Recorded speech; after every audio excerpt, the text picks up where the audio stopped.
Sayang naman ang buhay kung hindi maganda yung quality. Ang tao, bagamat merong eternal life beyond, isa lang ang buhay dito sa mundo. Kaya kailangan ma-maximize yung kahalagahan, yung ganda, yung sarap ng buhay.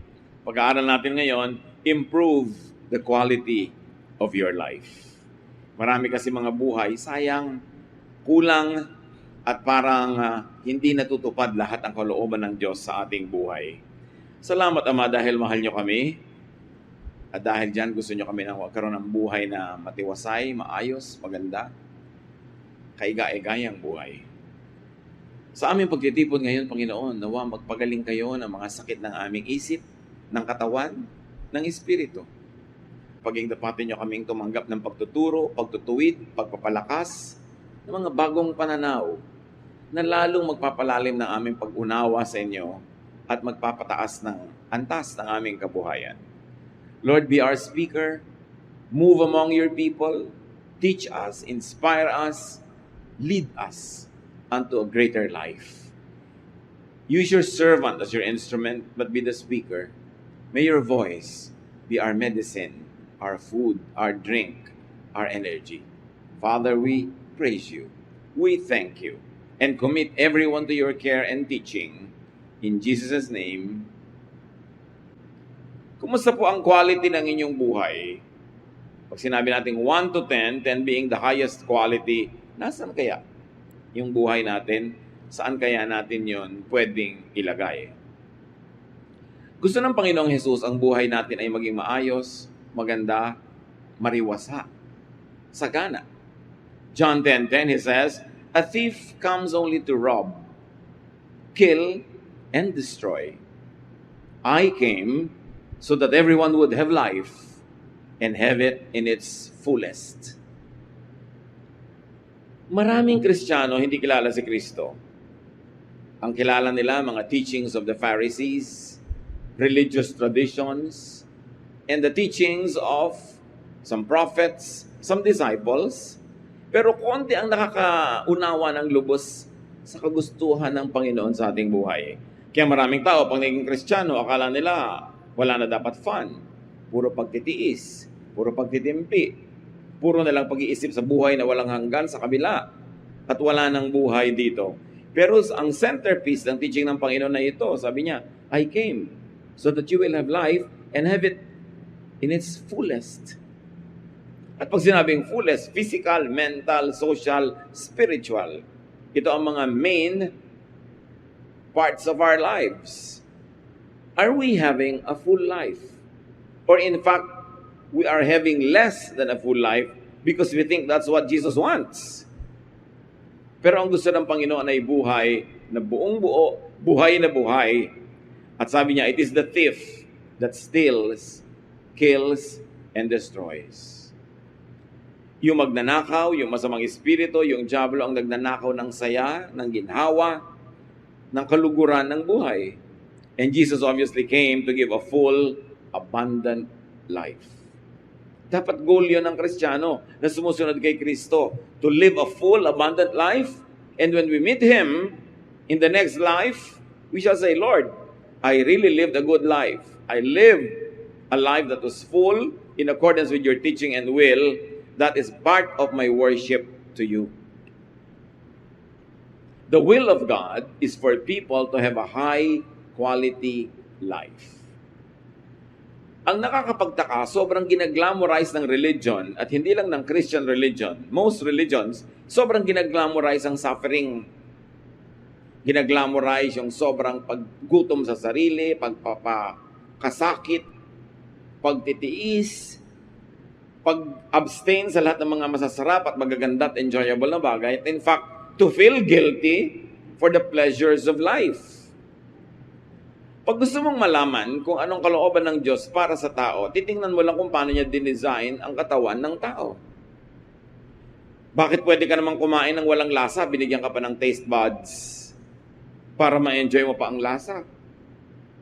Binigyan ka pa ng nerve ending sa iyong skin para ma-enjoy mo yung init o lamig ng tubig, ng hangin, kinis ng sapin sa kama, Binigyan ka ng mata para makita mo ang mga kulay, mga hugis, ng tenga para makarinig ka ng iba't ibang mga tunog, iba't ibang mga musika. Tapos pag naging Kristiyano, ililimit mo lang ang sarili mo sa isang uri ng musika. Ililimit mo lang ang sarili mo sa isang uri ng pagkain, na isang diet. Parang nadadaya yung tao. Pero yan ay turo lang ng relihiyon, hindi yan ang turo ni Jesus. What we should do is to put Christ back to Christianity. The Christ who likes us to have a full life. Now, how to improve the quality of your life? May mga dapat gawin ang tao. Grade na natin ang mga sarili natin kung paano natin ito ginagawa ngayon. High grade ba, low grade, so that we can do what must be done. Take care of your body. The quality of your life is determined largely by your health. Kahit gaano ka katalino, kadakila, kahit gaano katayo yung mga pangarap, at gaano karami ang pwede mong magawa sa buhay, pag na-lowbat na yung katawan mo, lowbat na lahat. Goodbye pangarap, goodbye plano, goodbye everything pag yung katawan humiga na at hindi na makakilos. 1 Corinthians 6:19, you surely know that your body is a temple where the Holy Spirit lives. Kaya dapat alagaan, mahalin, bigyan ng sapat na nourishment, eat healthful food. You are what you eat. Pag nakaharap sa iyo ang pagkain, marami kang pwedeng pagpilian kung meron. Piliin mo yung healthful. Hindi yung masarap lang sa dila. Pero pag nalunok mo na at nasa sikmura mo na, laso na sa iyong kalusugan. Bakit mga diabetic sa matitikas ang ulo, ang kinakain pa rin sweets? Mga hypertensive people, ang kinakain pa rin taba, animal fats. Hindi mabait sa katawan. Pinipili dahil oras na pumasok na sa iyong sikmura, bahagi na siya ng iyong katawan, bahagi na ng iyong kalusugan, o magdadala sa'yo ng sakit. Kaya sila Shadrach, Meshach, Abednego at Daniel, nung pinapakain sila ng very rich king's food sa Babylon, nung sila'y nakulong doon, anong sabi sa Daniel 1:12? Sabi nila sa bantay, let us have only vegetables and water at mealtime. Hindi naman siguro laging vegetable and water lang ang healthful, pero yun lang ang choice nila. Otherwise, other than that, yung very rich foods na of the king. 1 Kings 19:7, nung ang propeta ay sobrang nanghina na, sa gutom, sa pagod, at gusto na niyang mamatay, nakatulog siya. Soon, the Lord's angel woke him again and said, get up and eat, or else you'll get too tired to travel. Depressed pala siya, gusto na niyang mamatay, gutom lang ang dahilan. Dahil nung kumain na siya, nabusog na, naiba na uli ang pananaw. Naglingkod na uli sa Diyos. Merong mga tinatamad na sa buhay, gusto nang mamatay, o tinatamad na sa ministry. Gutom lang yan. Gutom ng katawan, o gutom ng emosyon, o gutom ng espiritu. Alam na naman natin ito lahat, no? Eat healthful foods, exercise, move your body, work. The Lord designed the body to move. Kaya may mga joints, may mga ligaments, may muscles, may tissues.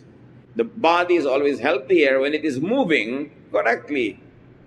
Kaya sabi sa 1 Timothy 4:8, physical training is of some value. May halaga. Ang pagkilos ng katawan, ang pagsasanay. So you exercise, but you also never forget to play. Malaking relaxation ang idinudulot ng play para balance. Pero huwag naman puro play. Dapat work, exercise, play. Hindi kailangan laging makatuturan ng ginagawa. Pag na-enjoy mo siya, nasa-setback ang panahon ng iyong pagtanda. Yung mga sakit mo, nababawasan. Ang kalusugan mo, nadadagdagan whenever you are enjoying. Relax. Fatigue and stress opens one's life to so-called demons. Pag ang tao sobrang fatigued, sobrang stressed sa trabaho, sa opisina, sa workplace, maraming naiisipang mga kung ano-anong mga hindi magagandang bagay. na paglalaroan ng mga masasamang espiritu ang isip ng taong laging pagod, nadadaya, nade-depress, natuturuan ka maging magagalitin, mga nawawalan ka ng gana sa buhay, pagod lang pala. Si Haring Saul, sa sobrang stress ng buhay niya, sinabi, ginulo siya ng masasamang espiritu. Bumukas ang buhay niya para siya magulo ng masasamang espiritu. 1 Samuel 16:23, whenever the evil spirit from God bothered Saul, David would play his harp. Saul would relax and feel better, and the evil spirit would go away.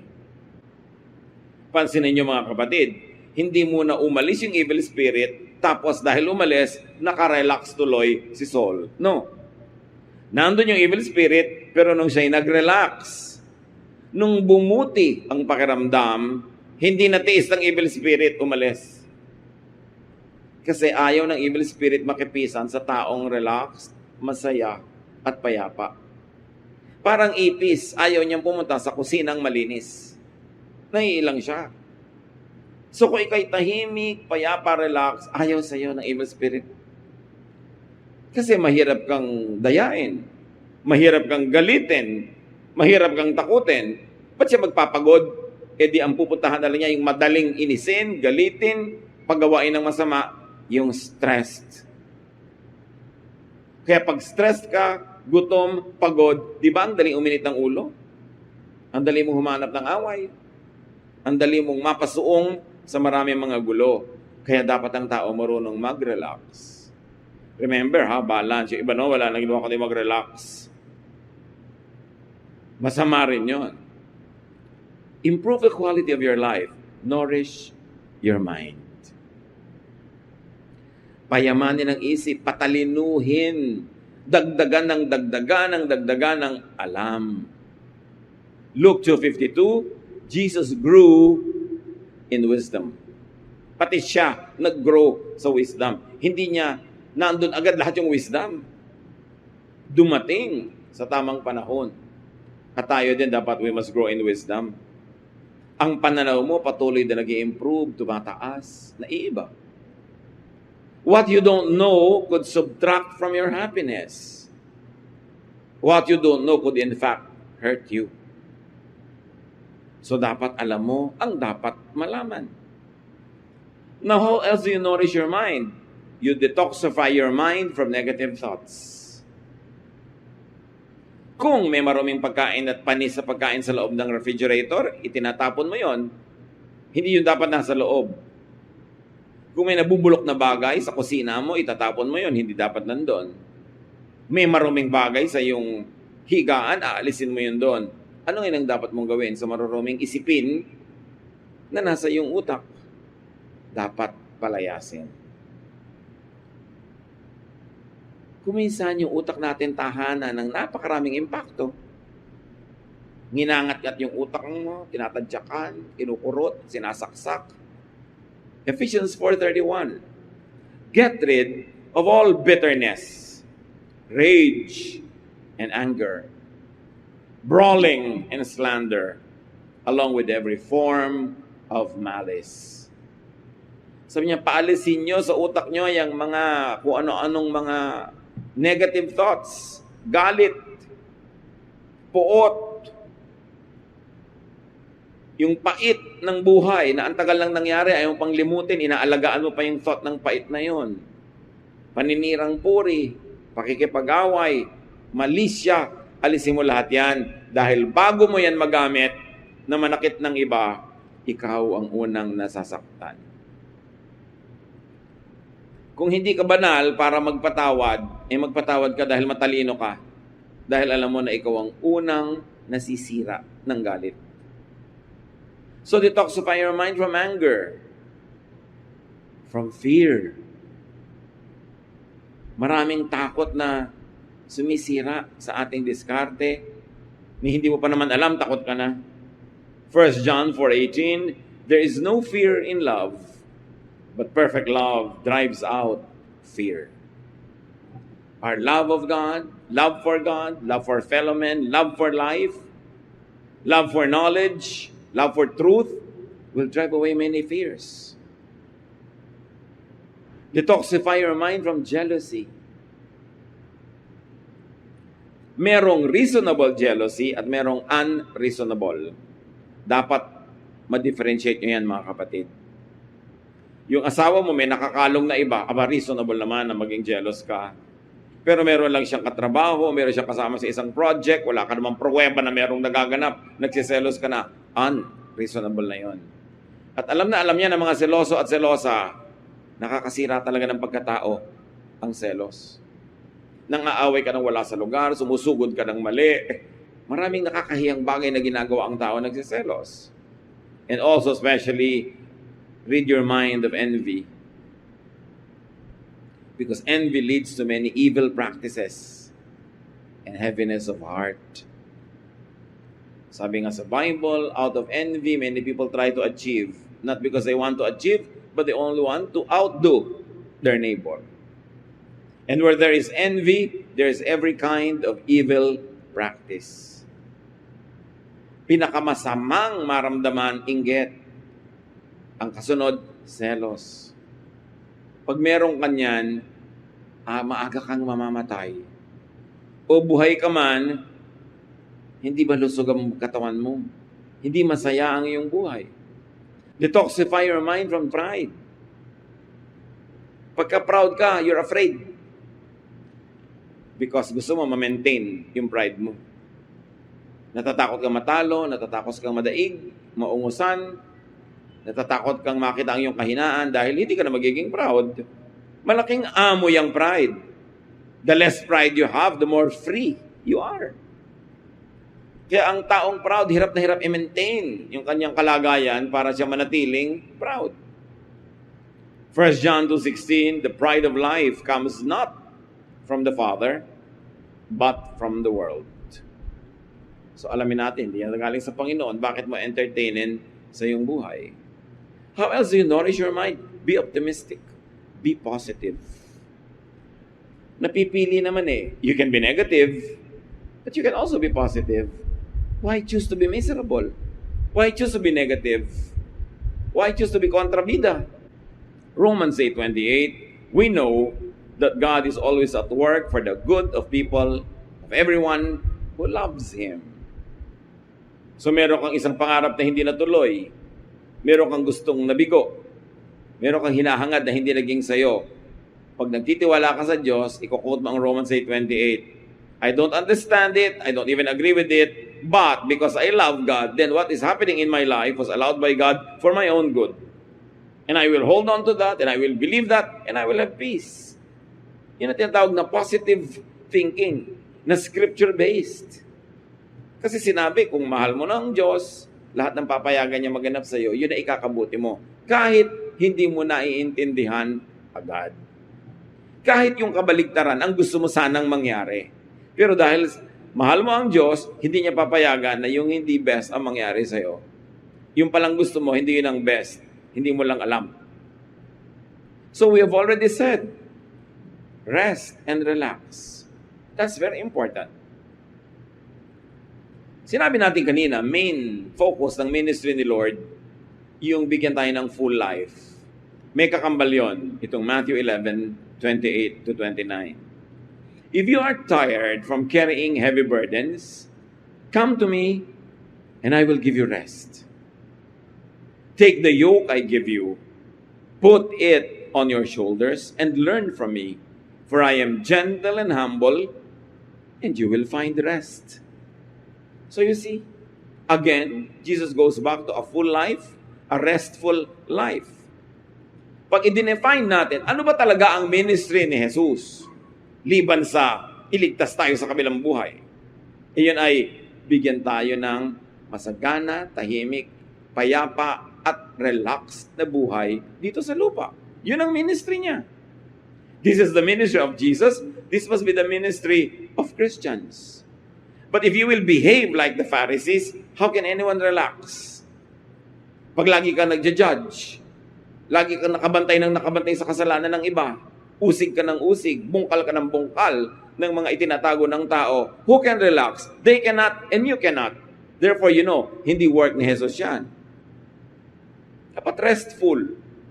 Ang behavior natin yung nagbibigay sa atin ng maximum rest and also to people who are near us. Hindi nakakapagod kang kasama. Nakakailang kang kasama kasi sakal ang kasama mo, hirap na hirap. Performing because you're expecting perfection. How can you relax when you're trying to be perfect? How can you relax when people are forced to be like perfect in your presence? Kaya dapat ang tao marunong mag-control ng kanyang mga sariling kilos para hindi lang siya, pati kapwa niya, rested. According to scientific findings, your body cells obey your brain.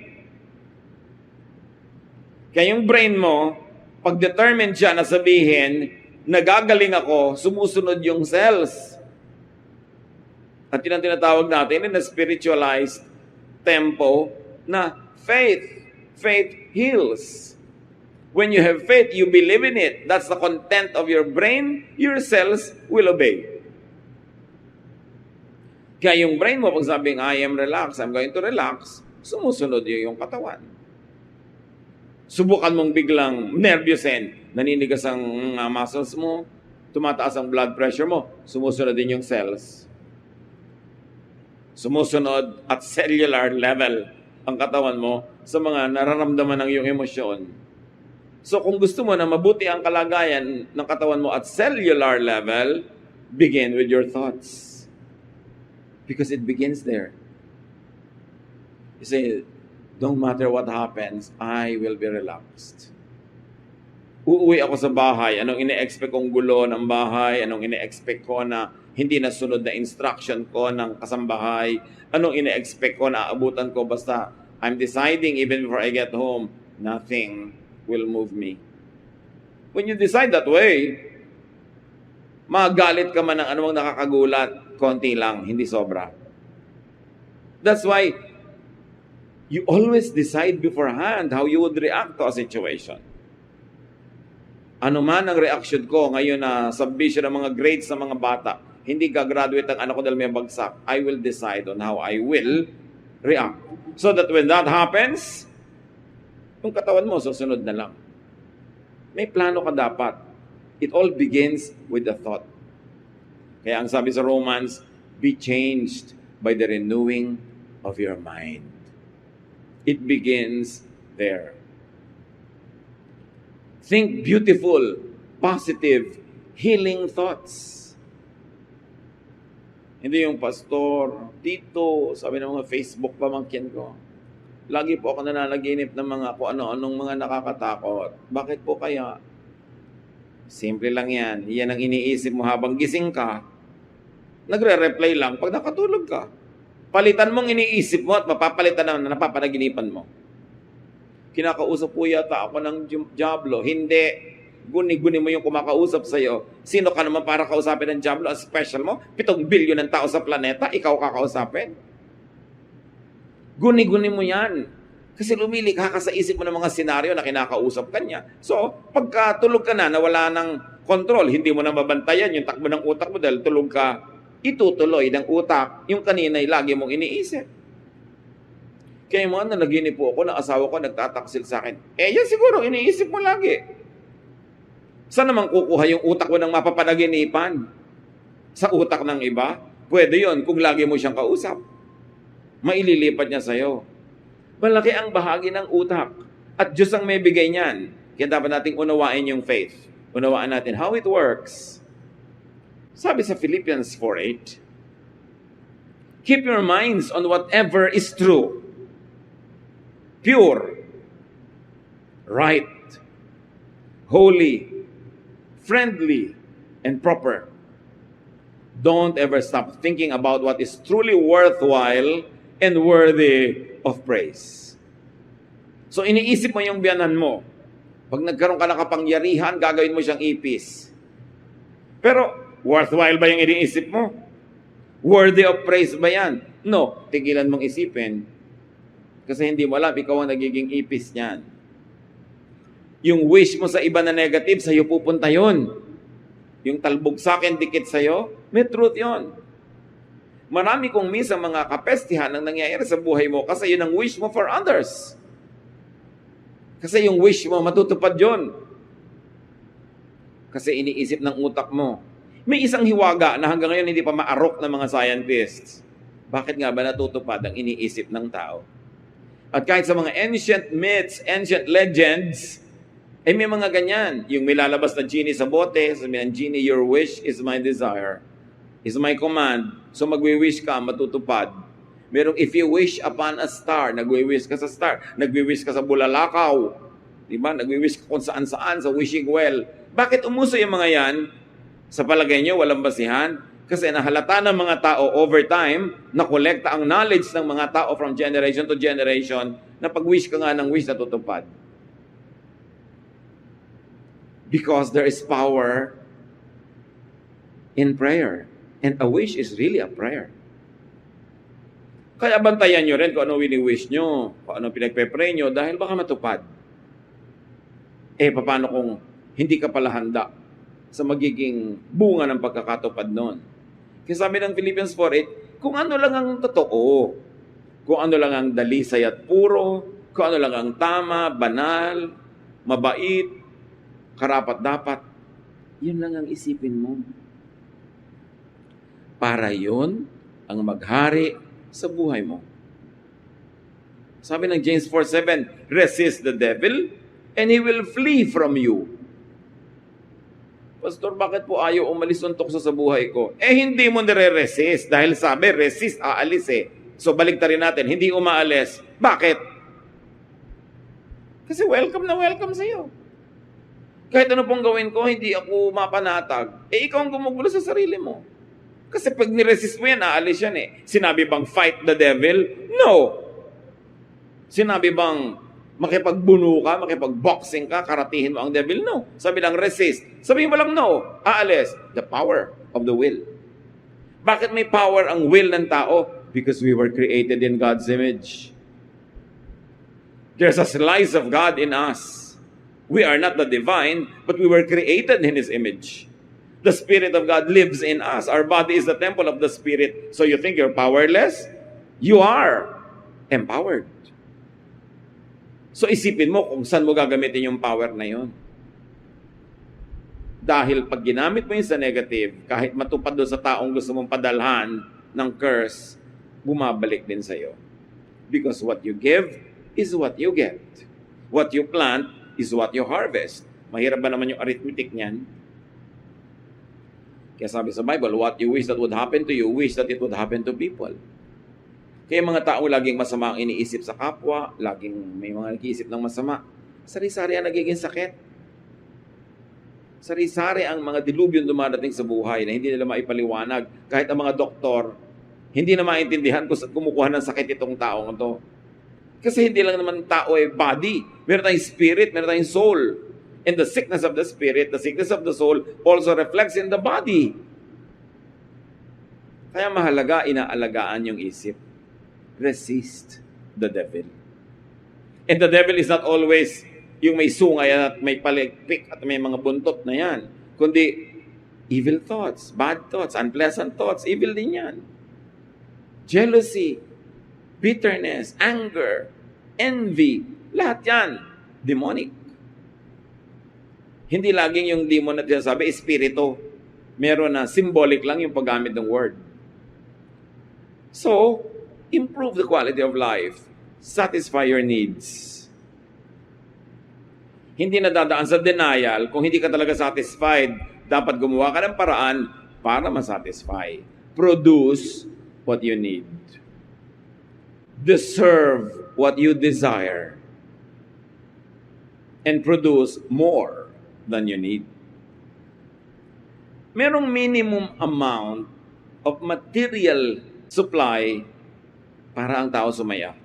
Hindi mo pwede sabihin, napaka-spiritual mo, kahit zero food, masaya ka. It cannot happen. Napaka-spiritual mo, kahit wala ka na kaibigan, kahit isa, basta Diyos ang kaibigan mo, masaya ka. No, it's a lie. Laging merong minimum requirement on the physical level. Kaya kailangan marunong ka magtrabaho. Kailangan mo ng pera, magtrabaho ka. Gusto ba ng maraming gastusan?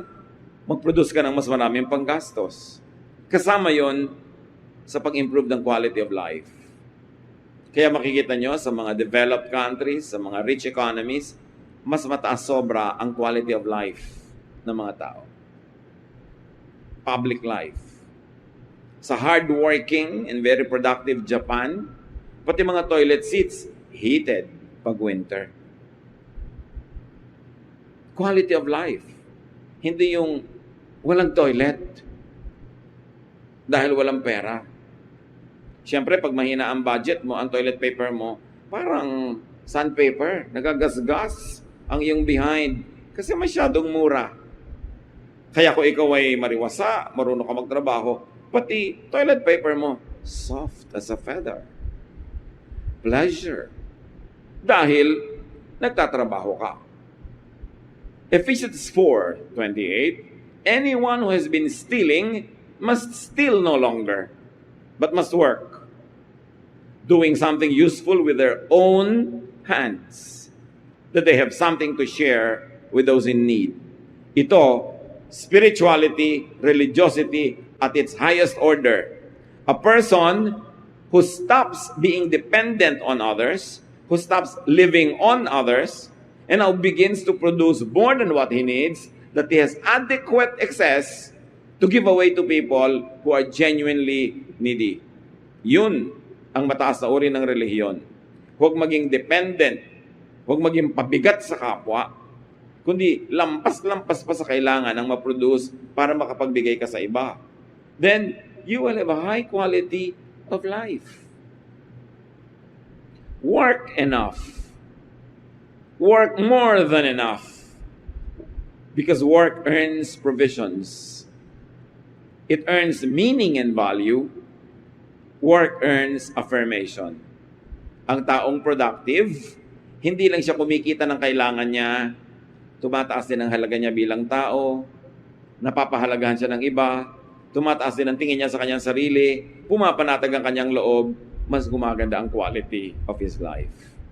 Work satisfies. Kaya kailangan sariwain natin yung virtue of work. Hindi yung umaasa sa iba, sabi, they work with their own hands. Hindi yung iba ang nagtatrabaho, sila ay humihingi lamang. You can never have a high quality life that way. Ngayon, kung ang satisfaction hindi pa kompleto, how else do you satisfy your need? Learn contentment. But don't be contented too early. Magsikap ka, gawin mo lahat ng kaya mong gawin, at kung anong naging bunga, doon ka na lang matuto na maging kontento. Pero hindi yung wala ka pang ginagawa, contented ka na. Kailangan, sa may dulo-dulo yun, when you have already done your best. 1 Timothy 6:6, but godliness with contentment is great gain. Philippians 4:12, I have learned the secret of being content in any and every situation. Paano mo guguluhin ang taong marunong turuan ng sariling makontento? Yung sinasabi ng mga matanda, habang maikli ang kumot, matutong mamaluktot. Maliit yung kumot mo, defold your knees and paliitin mo yung katawan mo para magkasya yung kumot mo. Hindi pagpipilitan mong kulang, sa wala Gagawa ka ng paraan. Teach yourself to be contented. Improve the quality of your life, nourish your soul, your feelings, your emotion. It is unseen, it is invisible, but it nonetheless is so real as the physical body. Give importance to what and how you and others feel. Mahalaga ang feelings. Okay. Madadagdagan ang kita mo, pero magkakalayo kayong mag-asawa sa pagtatrabaho mo. Nag-improve ang bulsa, pero ano nangyari sa feelings? Ano nangyari sa iyong feeling? Is it worth it? May madadagdag na halaga sa inyong income, is it worth all the lonely nights? Is it worth all the aloneness? And is it worth being tempted to find even just temporary comfort in another person's arms? Yung gobyerno natin, Pag ipinagmamalaki yung kita ng mga OFW, pag ipinagmamalaki kung gaano pinatitibay ng OFW remittances ang ating local consumption and economy, hindi nila sinusukat yung emotional state of the people. Hindi naman kasi lumalabas yan sa mga GDP, hindi lumalabas yan sa mga GNP, hindi lumalabas sa mga balance of payments of a nation. But what is the social cost of all the separation? What is the emotional and spiritual cost of all of that? Hindi lang pera. Sabi ni Jesus, man does not live by bread alone, by money alone. May mga iba pang mahalaga. So ang tao marunong dapat magsukat. Feelings are important. So do your best to feel good, not bad. Makikipag-away ka sa boyfriend mo, hindi ka rin naman makatulog, balisang-balisa ka. Siya rin, balisang-balisa. Is it worth it? Both of you don't feel good. So why don't you forget your foolish pride? Text ka, bati na tayo. Sabi niya, sige, love you. Biglang sumaya na uli kayo. Kung minsan isang text lang, sasaya ka na. Bakit mo pinapahirapan ang sarili mo? Dahil sa pride, gusto mo mauna siya, ayaw mo magmukhang ikaw yung natalo. But remember, feeling good must be prioritized. Don't do too many things that make you feel bad. Especially kung inimbento mo yung feeling na yun, ikaw ang may dahilan. Ecclesiastes 7:14, when times are good, be happy. Balik na rin natin, if you are not happy, make the times good. Umimbento ka ng saya, pagandahin mo ang sitwasyon. Mag-asawa kayo, hindi kayo nagkikibuan, kaya kitid-kitid ng kaman nyo. Huhulog na kayo sa dalawang gilid, huwag lang magkadikit ang mga paan nyo. Why feel bad when you can feel good? Why be foolish when you can end an emotional warfare? Sometimes with just a word, a hug. Minsan isang tasang kape lang, yun lang pala, okay na. Pero bakit papatagalin ang mga away? Ba't pahihirapan ng emosyon? Tuwing nahihirapan ng emosyon, may nasisirang bahagi na iyong katawan. At kung minsan hindi na yun nare-repair. Nourish your soul and your feelings and your emotion. Be with people you like. Be with people you love. May magtatanong sa akin dito, ang taas-taas po ng sweldo ko dito sa office ko, pero impyerno, everyday impyerno. Sumasakit na ang tiyan ko, sumasakit ang ulo ko, nagkaka-migraine ako lahat na, pero ang laki-laki po ng kita. So, computein mo. May halaga din ang iyong emosyon. Lagyan mo yan ng presyo. So tingnan mo, baka lugi ka pa sa bottom line. Pag subtract mo yung kalugihan mo emotionally, dapat ang tao masaya. At hanggat kaya mo, sumama ka, kasamahin mo sa'yo yung taong gusto mo. Kaya mahalaga ang tao, economically independent, na meron kang pera, meron kang kapangyarihan, napipili mo ang kasama mo. Nai-improve ang quality of life pag productive ka. Kasi hanggang doon, napipili mo yung teammate, napipili mo yung ayaw mo dyan, yung gusto mo. Ecclesiastes 9:9, enjoy life with your wife or whoever. Maybe your friend, maybe your mother, whom you love all the days of this meaningless life that God has given you under the sun, all your meaningless days. For this is your lot in life and in your toilsome labor under the sun. Sabi, ang tanging share mo sa buhay na ito na napakaraming hirap, maraming balakid, maraming problema, is to enjoy life with someone you love. Tapos yung someone you love pa, yung pinaka-love mo, 30 years na kayo hindi magkasama dahil sa paghihiwalay para kumita ng pera. Naghihiwa-hiwalay ang mga pamilya. Is it worth it? Ano ba yung pangarap mo? Hindi na ba pwedeng matupad dyan na magkasama kayo? Kailangan ba talaga maghiwalay pa? Yung pangungulila, yung lungkot, yung pag-aalala, is it worth all the benefits of whatever people would like to get far away from the people they love? Be with people you love. Be with people you agree with. Be with people who agree with you. Piliin nyo yun. Meron po kaming kabarkada, laging nakakontra. Ano pong gagawin ko? Tanggalin mo sa listahan ng barkada nyo. Hayaan mo markada siya sa kamukha niya yung ugali na hindi niya kukontrahin. Kaya kanya kinukontra, magkaiba kayo na ugali. Ba't magpipilit kayo magsama? Sabi sa Amos 3:3, do two walk together unless they have agreed to do so? The answer is no. Two people don't walk together when they don't agree with each other. It's as simple as that. Kaya, Tito, ano pong dapat kong hanapin na quality bago ko pakasalan yung boyfriend ko? Lagi siya dapat agree sa'yo, pamangkin. Pag lagi kanya kinukontra, huwag mo siya pakasalan. All your life, kontrahan. Diba? Love na love ko po. Di ikaw mag-agree sa kanya. Kaya mo. Opo, kasi ang ganda ng muscle niya. O pues, mag-agree ka lagi. Maganda naman pala yung bicep. Pero huwag kang pakasal, tapos kukontra ka ng kukontra. Impernong buhay yun. Paano po kung asawa ko na hindi ko na mapalitan? Pues, ang palitan mo na lang yung ugali mo. Mag-agree ka na lang para tahimik. Pero hindi pwede, tandaan nyo to, hindi pwede na ipagpipilitan nyo magsama tapos magkukontrahan kayo everyday. Impyerno yon. Hintayin nyo na lang mamatay kayo bago kayo pumunta sa impyerno. Hindi yung buhay pa kayo, nadula kayo. Ba't ka i-invento ng gulo sa buhay mo?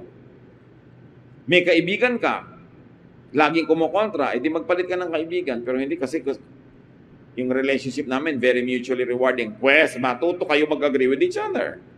But remember, hindi pwede na nandyan, pero kontrahan kayo ng kontrahan. Sisirain nyo ang isa't isa. Laugh a lot. It's free medicine. At napatunayan na ng maraming researches, marami talaga napapagaling ng mga sakit ang katatawa. Huwag lang sobra. Dahil baka sa ibang ospital ka madala, sa Mandaluyong. Diba? Pero, kailangan ang tao marunong tumawa. Proverbs 17:22, if you are cheerful, you feel good. So, it's good to be cheerful. What if you're not cheerful, you don't feel good, then be cheerful. Remember this, you cannot always be happy, but you can always be cheerful. Hindi naman lahat ng nangyayari sa buhay nakakatuwa, di ba? Pero mapipili mo yung cheerful response kesa doon sa bitter response. Hindi mo naman mapapalitan. Useless na labanan mo pa, tanggapin mo na lang. You've got to enjoy life. That's what Jesus wants you to have, enjoyment. Sabi ni Solomon na hindi naman aksidenteng pinakamatalino ng tao sa balat ng lupa. Ecclesiastes 8:15, so I commend the enjoyment of life, because there is nothing better for a person under the sun than to eat and drink and be glad. Then joy will accompany them in their toil all the days of the life God has given them under the sun. Sinabi ba niyang magtimpi, magtiis, no? Sabi niya, mag-enjoy ka.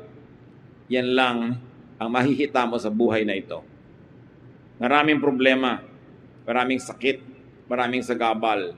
So tuwing kaya mo, isingit mo, ipaglaban mo, mag-enjoy ka. Nasiraan ang sasakyan, may pupuntahan kayo. Anong gagawin mo? Maghanap ka ng tindahan ng halo-halo at maghalo-halo ka. Isingit mo yung enjoyment kaysa magreklamo ka sa buhay. Always find pockets of fun. Pockets of vacation. Pockets of pleasure and happiness. At si Solomon na pinakamarunong na tao, sabi niya, yan ang pinakamabuti mong magawa sa buhay na ito. Bakit kaya pinakamabuti mag-enjoy? Kasi pag enjoy ka, enjoyable ka rin. Masarap ka rin kasama. Pag enjoy ka sa buhay, you are generous, you are kind, mapagpatawad ka, mabait ka. Kaya talaga, ministry na mag-enjoy. Pagka ikaw miserable, you cannot give what you do not have. You cannot be kind to others when you're miserable. You cannot help others when you are tired. That's why you should learn how to rest. Nourish your spirit. This is how you really improve the quality of your life. Be at peace with God and with your conscience. 1 Timothy 1:19, holding on to faith and a good conscience, which some have rejected, and so have suffered shipwreck with regard to the faith. So hold on to your faith and a good conscience. Pakinggan mo ang sinasabi sa iyo ng kalooban mo. Huwag mong kontrahin yung sarili mong dibdib. Makinig ka sa sinasabi sa iyo ng iyong puso. Connect with God. Psalm 145:18, the Lord is near to all who call Him. Tito, bakit po parang ang layo sa akin ng Diyos? Anak, Psalm 145:18, the Lord is near to those who call Him. So mukha siyang far, you are not calling. Tito, tawag po ka lang tawag. Baka mechanical lang.